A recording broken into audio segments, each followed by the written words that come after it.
Hello everyone, this is doctor Mamta Rathi. Doctor Mamta's educational plex में आप सभी का स्वागत है।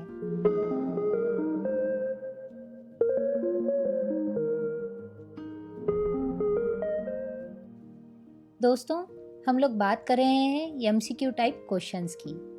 जी हाँ दोस्तों, हम लोग ऑडिटिंग के एमसीक्यू टाइप क्वेश्चंस की सीरीज़ पढ़ रहे हैं। ऑलरेडी 2 सीरीज़ हमने देख ली है, अब हम तीसरी सीरीज़ में काम कर रहे हैं।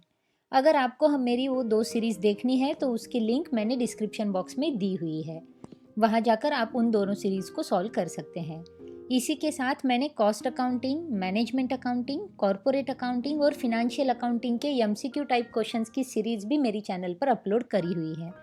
अगर आप उन सारी सीरीज़ को पढ़ना चाहते हैं तो मेरी चैनल को सब्सक्राइब करें और उन सीरीज़ को सबके साथ शेयर भी करें। तो दोस्तों चलिए आगे बढ़ते हैं हमारी ऑडिटिंग की थर्ड सीरीज़ के साथ।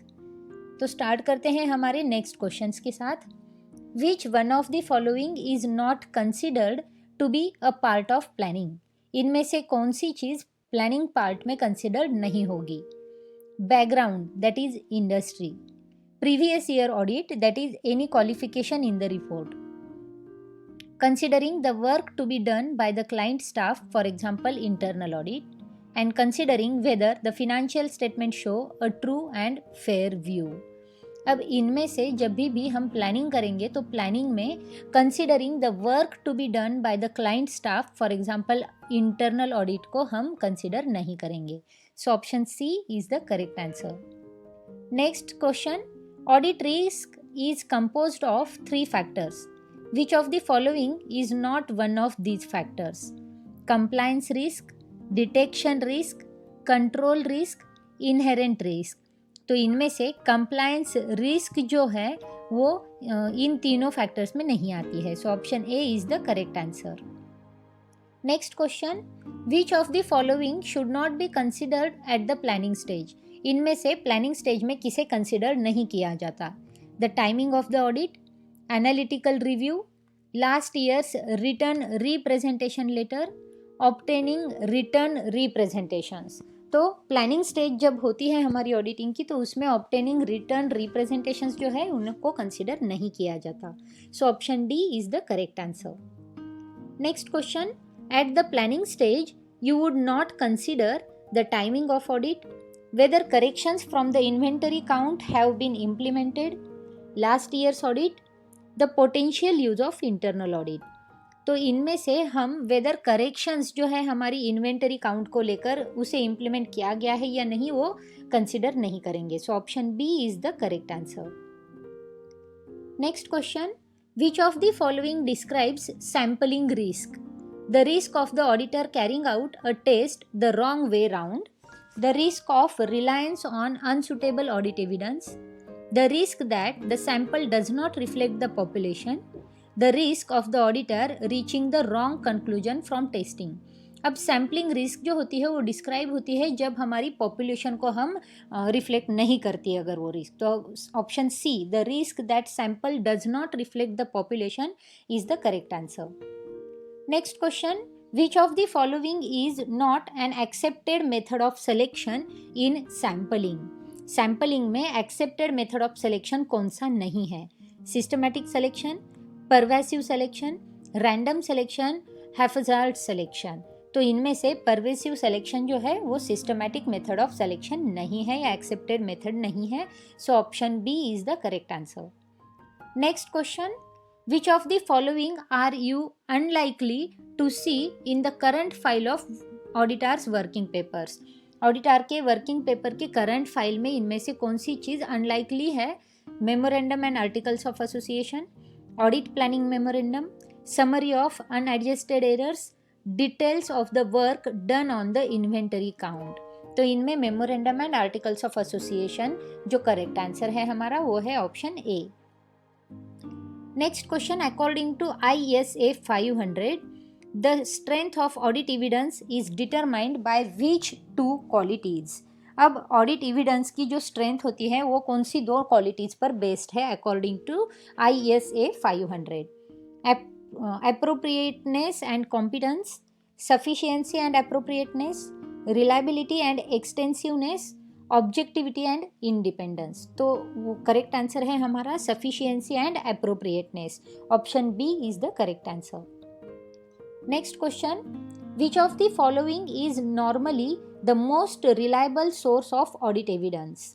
Internal audit, suppliers statements, board minutes, analytical review. तो इनमें से जो सप्लायर का स्टेटमेंट होता है वो मोस्ट रिलायबल सोर्स होता है हमारी ऑडिट में एविडेंस की तरह। Option B is the correct answer.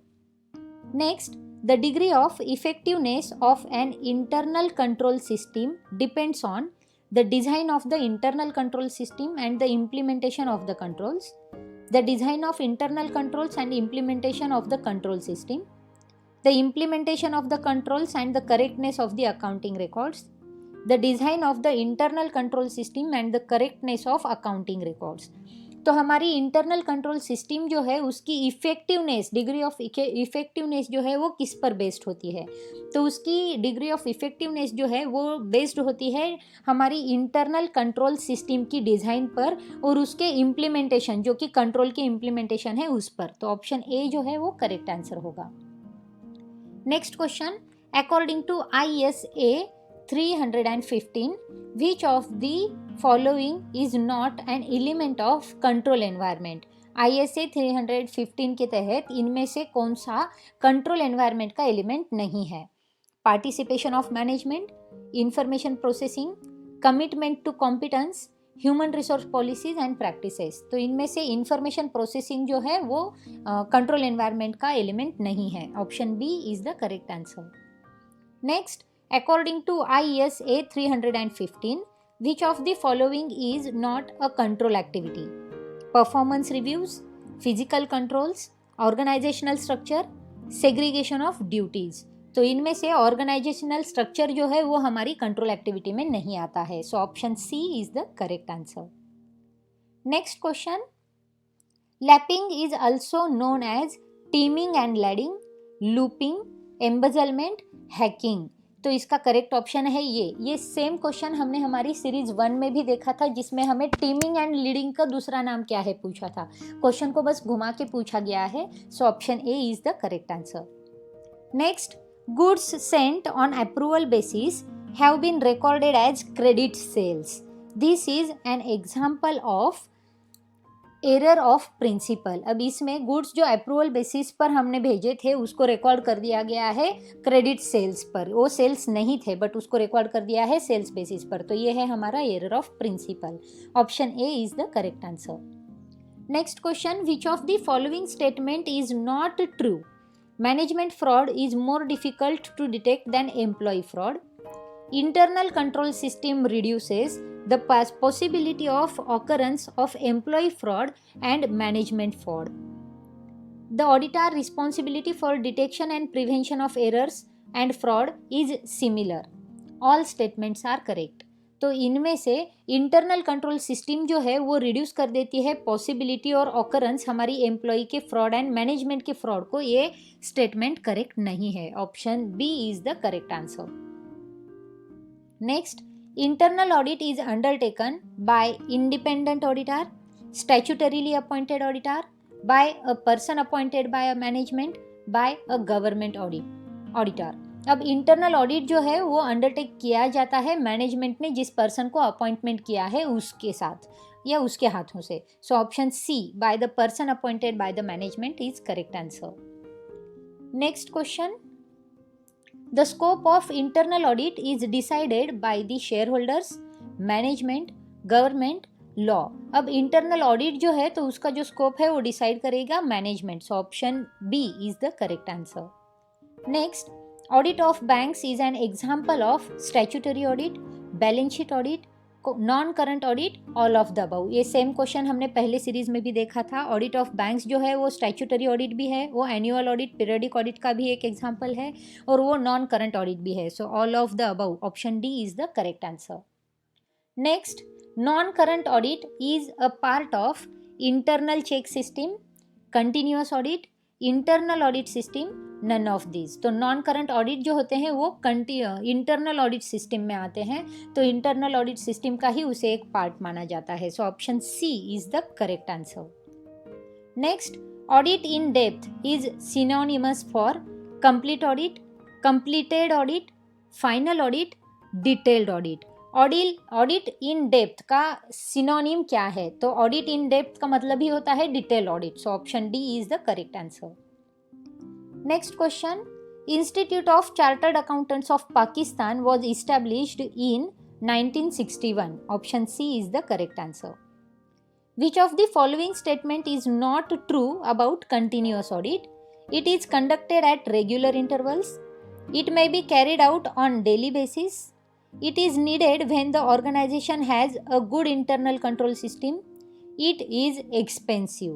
अब कंटिन्यूअस ऑडिट के बारे में इनमें से कौन सी चीज़ जो है वो करेक्ट नहीं है? तो ये है कि it is needed when the organisation has a good internal control system. अगर ऑर्गेनाइजेशन के पास गुड इंटरनल कंट्रोल सिस्टम होगी तो उसे रेगुलर चेक की ज़रूरत नहीं होगी. So option C is the correct answer.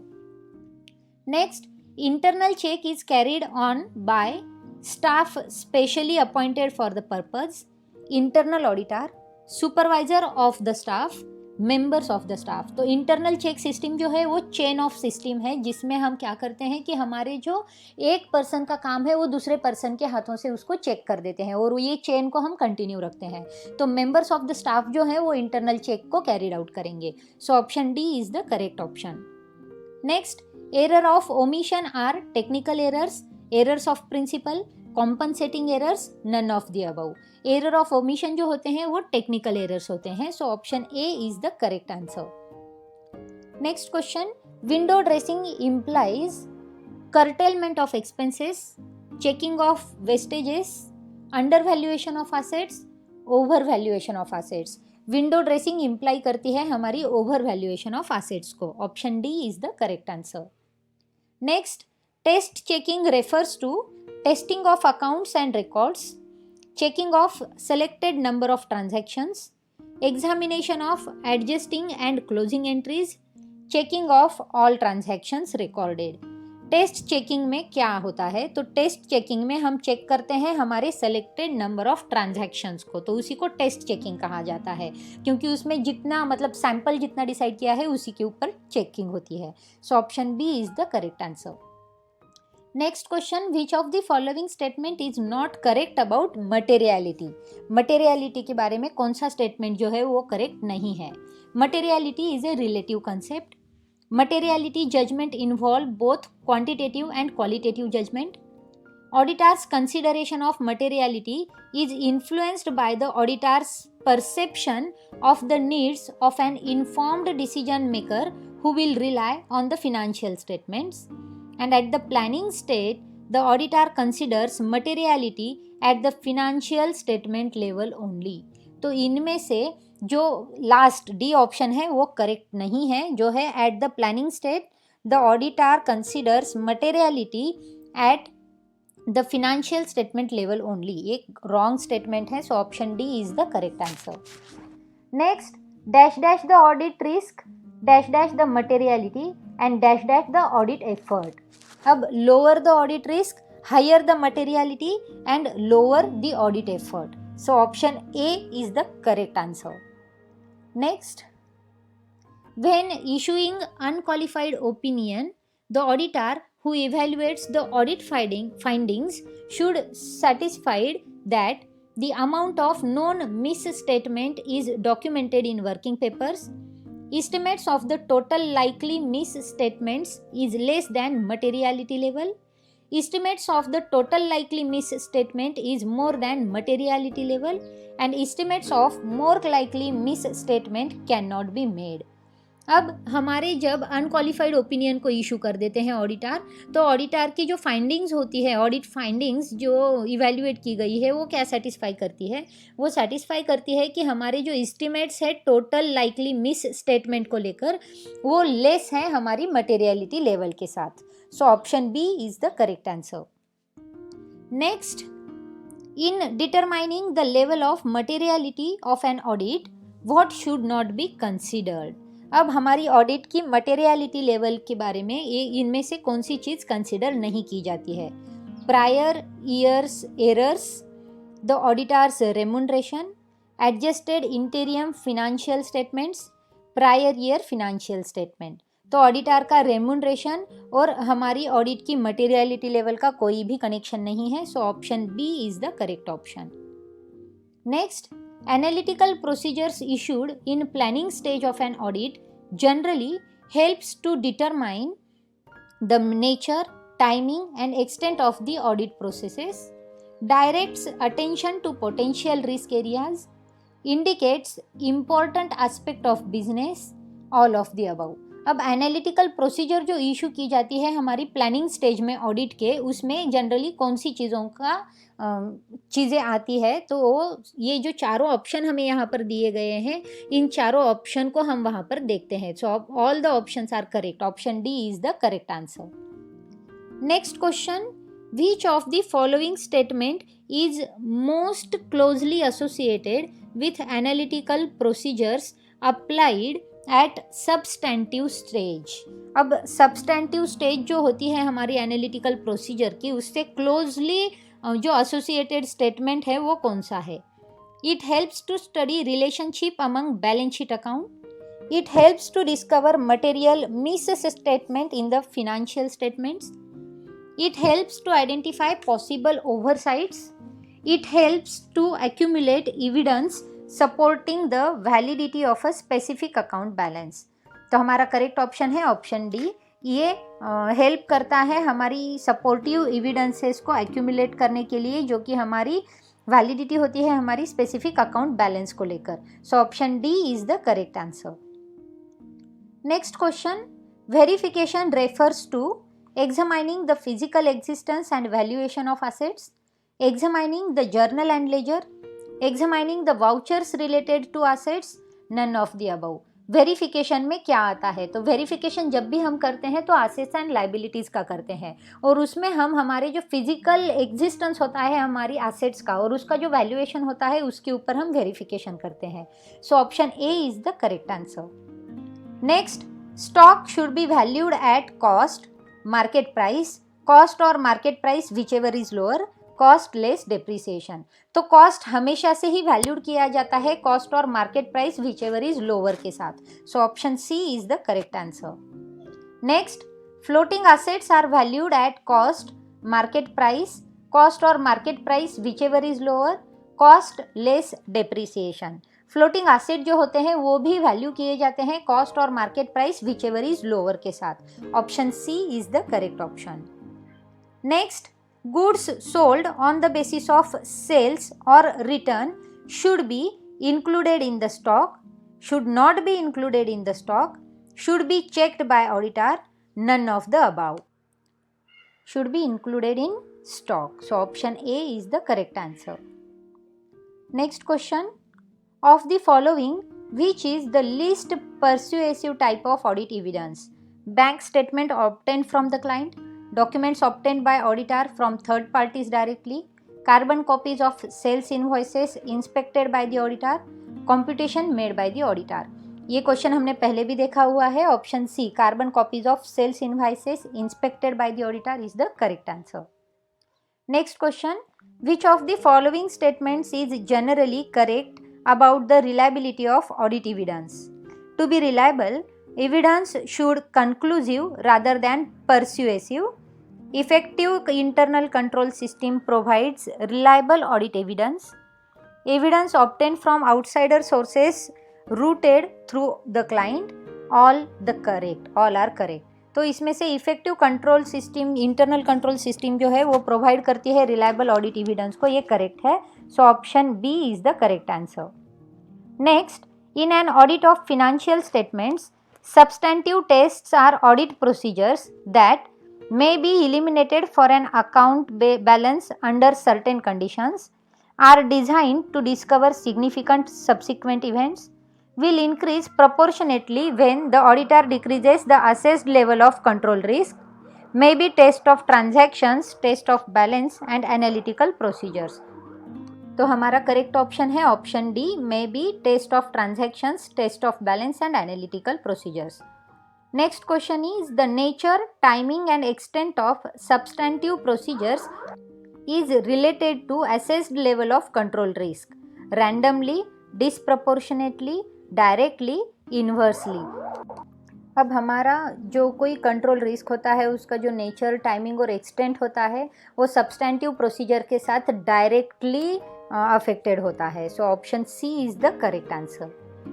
So friends, in this way we have completed our series 3 of auditing MCQ type questions, in which we have discussed several questions with their logical explanations. Friends, अगर आपको मेरी ये सारी series पसंद आती है तो comment box में आपके कमेंट छोड़ना ना भूलें. इन सारी सीरीज़ को आप आपके साथ साथ आपके दोस्तों को के साथ भी शेयर करें ताकि इन सीरीज़ का बेनिफिट सबको मिल सके. दोस्तों, फिर से मिलेंगे ऑडिटिंग की नेक्स्ट सीरीज़ में बहुत जल्दी. तब तक के लिए देखते रहिए, शेयर करते रहिए. Thank you.